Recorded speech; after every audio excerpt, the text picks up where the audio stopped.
What's up, guys? It's Richard, and today I wanted to give y'all a speech on why I think that college student athletes should be paid. And I know it might be a little difficult to understand if you've never been an athlete, but I'm giving you a few reasons to persuade you on why I think that they should be paid. So I know that this has been a big controversial topic over the past few years, and there's two sides of the spectrum of, oh, they committed to play a sport, and that's their problem. They shouldn't have to get paid for it because it's their commitment. And then I've seen the other side of which I'm giving y'all why they should be paid. And I firmly believe that they should be paid. And I know there's been a lot of conflicting opinions, like I said. But if you've never been an athlete in college or just an athlete in general, I mean, like the commitment is very high and it might be a little difficult to understand for you.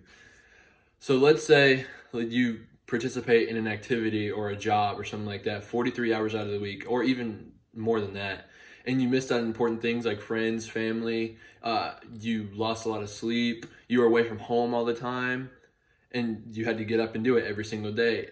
But here's the kicker, you don't get paid for it. That would suck, right? That sounds almost like the life of a parent. But that is the life of a college student athlete. And so just a little background information for y'all. I mean, I know y'all know I've been an athlete my whole life, but I've been a student athlete pretty much my whole life, but not necessarily at the caliber of the college level, because that's just like crazy ridiculous. But I still understand what it's like to balance 1,000 things on your plate at one time while being fully committed to one sport or multiple sports. It's really difficult. And I know that being a college student athlete obviously is very difficult, like I just said. But I know because I have multiple friends that are collegiate athletes.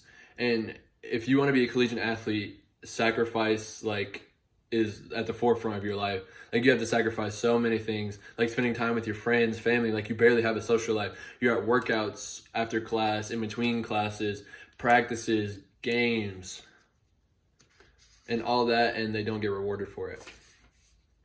And so my first main point is that the athletes generate a lot of money for their universities, especially big name universities like LSU, Clemson, Ohio State, Duke, Carolina. And so the more fans that the athletes attract, the more revenue generated to the university. And so a fact that I have is that Texas A&M earned $192.6 million in athletic revenues in 2014 and 2015. That's a lot of money generated off of sports, and that goes all to the university.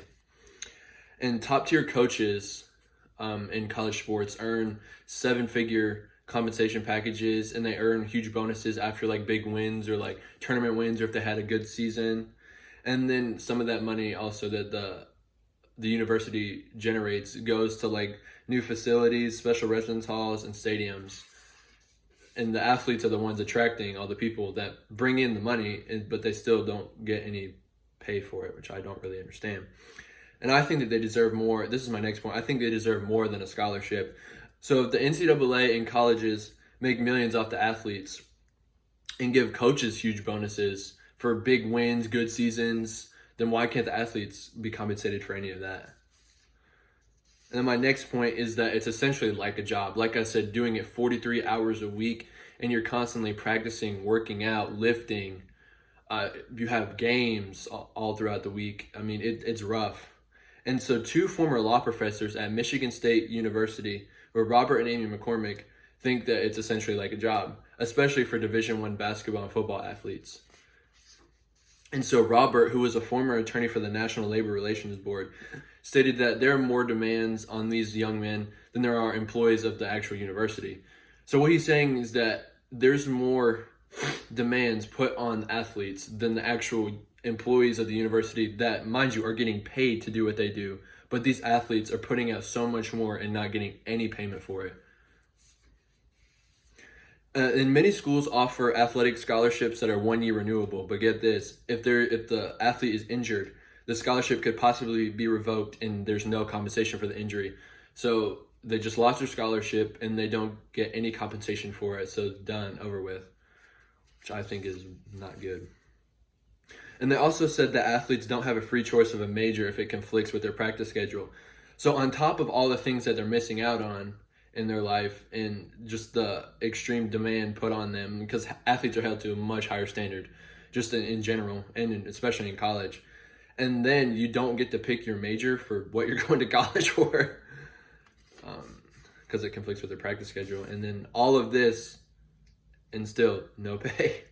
And my last point is that athletes don't have time for a real job. This is a big point, because the argument that the NCAA makes is that non-student athletes go get a job to make money. But here's the kicker: the athletes don't have any time. Like I said, they're putting in 43 plus hours a week into their sport. How are they going to have time to work a job if they don't even have time to balance a social life in between all of that? And I wrote, how do you expect a full-time student athlete that spends more time on sports than they do academics? Because that was also said in an article that I read, that they spend more time on sports than they do academics, to obtain a job. So if they barely have enough time for anything else, how do they have time for a job, like I just said? And in result of this, they're hungry. I read this thing from an article that said, in 2011, the price of poverty in big-time college sports confirmed that 85% of college athletes on scholarships live below the poverty line.